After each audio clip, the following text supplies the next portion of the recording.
How would you rank your own emotional intelligence? Because if you're a leader, and specifically a leader helping move your team through change, those soft skills and emotional intelligence are going to be invaluable. The really good news is once upon a time, we thought that emotional intelligence was kind of set in stone and that soft skills were what they were, and there wasn't really an opportunity for us to improve upon them. But now we know better, and we know that we have the opportunity to sharpen these soft skills to make us more valuable employees as we continue to rely on technology and ultimately make us better leaders. So if you're somebody that maybe struggles seeing things from somebody else's point of view, or you have trouble managing your own stress, and that comes out in the way that you interact with your team, it's time for you to be honest with yourself about where you fall on that spectrum of emotional intelligence and do the work to maybe beef up those skills a little bit.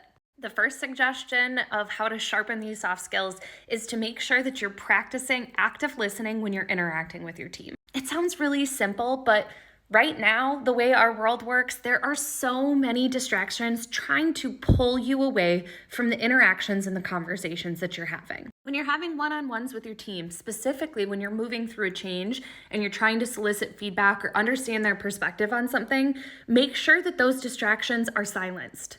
I am so guilty of this, but we all need to get better at closing out of our email, closing out of our instant messenger, or putting it in an away status so we're not given notifications, and silencing our phones. Really dialing into those types of conversations is so important for you to get feedback, but to also be able to put yourself in your employees' shoes. Get really clear with your communications and stop trying to sound so businessy while we do it. If you struggle with moving away from acronyms and jargon and putting stuff into plain English, use a tool like ChatGPT to run your communications through and make sure that it's speaking at a level that's going to resonate with everybody on your team. Yes, chances are your team knows the acronyms and the verbiage that you're using, but adding that level to our communication takes some of the personality away from it.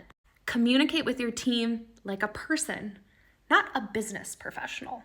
The next tip is to stop avoiding uncomfortable conversations. Have them early and have these types of conversations often if they have to happen. Because skirting around bad news or having a difficult conversation doesn't make it go away. It makes it harder to have when you actually put forward the effort. Addressing challenges during a change is so important, so we want to do it as quickly and upfront as possible. And then the last tip is for you to build some habits to take care of yourself and make sure that you are living a balanced life and managing your stress as much as possible. Because by you doing this, you're going to lead your team into doing this by example. Manage your own stress so that you can help your team manage theirs. Encourage everybody to take their phone out and do your team meeting on a walk. Or if you know that they have been working really hard and not taking a break, send them a gift card to a local restaurant and tell them to take time away from their computer and go take a break for lunch. These small little changes to the way that you interact with your team will show them that you have the emotional intelligence to help lead them through a change, and it's ultimately going to smooth out a lot of the bumps that might come along the way.